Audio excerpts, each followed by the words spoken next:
మీరు మీ కొడుకు ఈ రాష్ట్రంలో చేస్తున్నటువంటి అన్యాయాలు, అక్రమాలు, అవినీతి ప్రతి దాన్ని నిలదీస్తాం, ప్రతిపక్షంగా పోరాడతాం,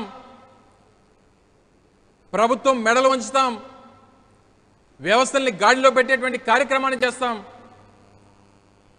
నువ్వు చేసినటువంటి ప్రతి పాపం, నువ్వు రాష్ట్రంలో ప్రజలకు చేస్తున్నటువంటి ప్రతి అన్యాయం ఎప్పటికప్పుడు ఆ పాపాలన్నీ కూడా ఒకటికి ఒకటి అన్నీ కూడా పెరిగిపోతూ ఉన్నాయి.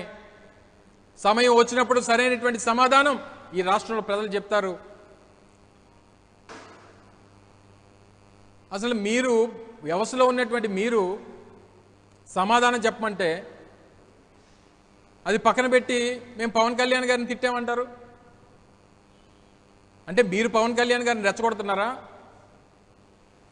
అంటే మీకు ఏదన్నా అవసరం అయినప్పుడు పవన్ కళ్యాణ్ గారిని తీసుకుని వచ్చి ఆయనతో ఏదో ఒకటి మాట్లాడిస్తే సబ్జెక్ట్ అంతా డీవియేట్ అయిపోతుంది. అసలు ఈ సాయి కృష్ణ కేసు విషయంలో అసలు వైఎస్ఆర్ కాంగ్రెస్ పార్టీ ప్రభుత్వాన్ని, పోలీస్ వ్యవస్థని, ప్రభుత్వ పెద్దల్ని ప్రశ్నిస్తే అందులో భాగస్వాములైనటువంటి అందరూ అది కలెక్టివ్ రెస్పాన్సిబిలిటీ. మంత్రులు కానీ, ముఖ్యమంత్రి కానీ, వ్యవస్థలో ఉన్నటువంటి పెద్దలు కానీ అందరూ రెస్పాన్సిబిలిటీ. మేము దాన్ని ప్రశ్నిస్తే ఆ సాయి కృష్ణ విషయంలో పవన్ కళ్యాణ్ తిడుతున్నారు.